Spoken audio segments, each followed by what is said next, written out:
બેઠે ધર્મ કુંવર ઘનશ્યામ શોભા છાઈ રહી. આપણે પૂનમિયા ભક્તોને ધન્યવાદ આપવા પડે. તાજના આવે, કલાક દર્શન કરીને પાછા ભાગે હે, એટલે ધન્યવાદ. પણ જે રે ને ભજન કરે, કથામાં બેહે, એકાદ દિવસ રહે, એને વધારે ધન્યવાદ આપવા પડે. અને એના કરતાં વધારે ધન્યવાદ કોને આપવા પડે? વતન છોડીને વડતાલમાં રૂમ ભાડે લે કે મકાન લે અને આયા કાયમ રે, એને સૌથી વધારે ધન્યવાદ આપવા પડે.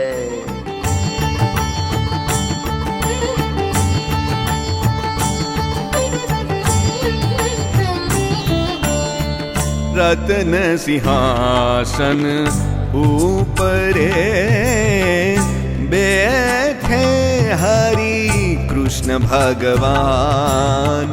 રતન સિંહાસન ઉપરે બેઠે હરિ કૃષ્ણ ભગવાન.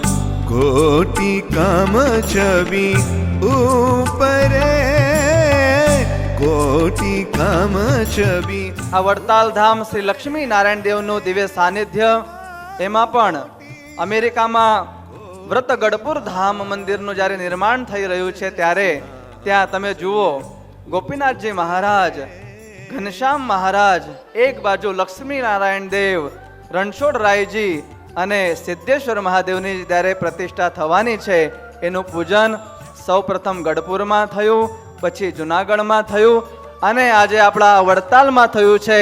તો ઘણા બધા હરિભક્તો જે પૂનમ ભરવા આવતા હોય એ દર્શન કરતાં કરતાં એક હરિભગત એવું બોલ્યા કે આજે આપણને વડતાલમાં લક્ષ્મીનારાયણ દેવના તો દર્શન થતા જ હોય દર પૂનમે, પણ આજે આપણને વડતાલમાં લક્ષ્મીનારાયણ દેવ, ગોપીનાથજી મહારાજ અને સિદ્ધેશ્વર મહાદેવ ત્રણેય ધામના દર્શન એક સાથે થયા.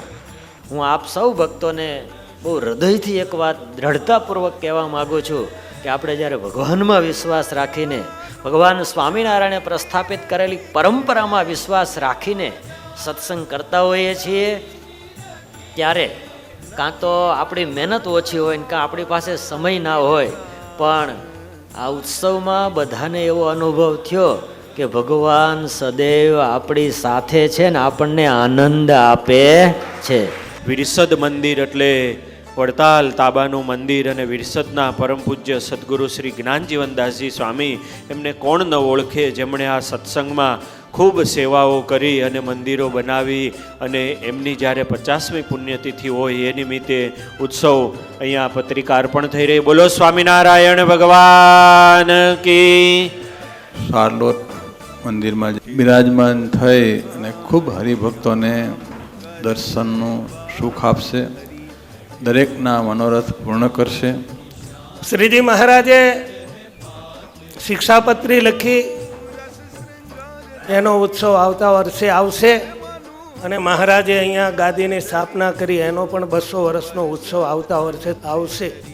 આ મંદિરમાં સેવા આપતા હરિભક્તોને જેટલી લાગણી ફ્લોરેન્સ મંદિરમાં છે, જેટલી લાગણી શાર્લોટ મંદિરમાં છે, એટલી જ લાગણી વડતાલ હોય, ગઢપુર હોય કે જુનાગઢ, શ્રીજી મહારાજે પ્રસ્થાપિત કરેલા જે સ્થાનો છે એ પ્રત્યે એ ભક્તોને લાગણી છે.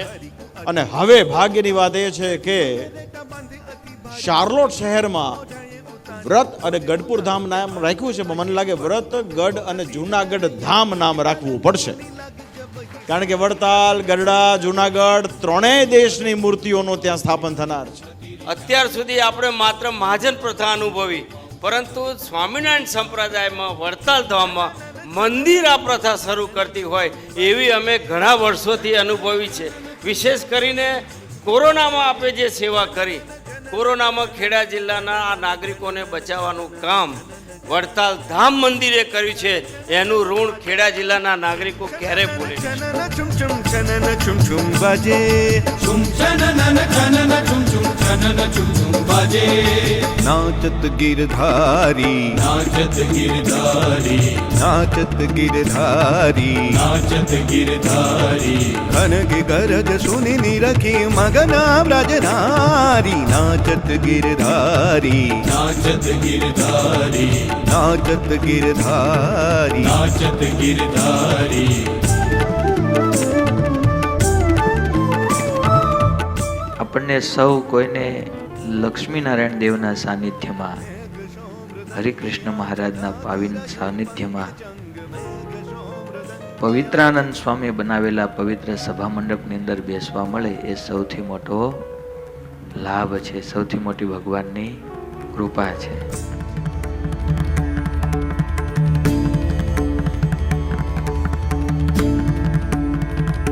आज के आनंद की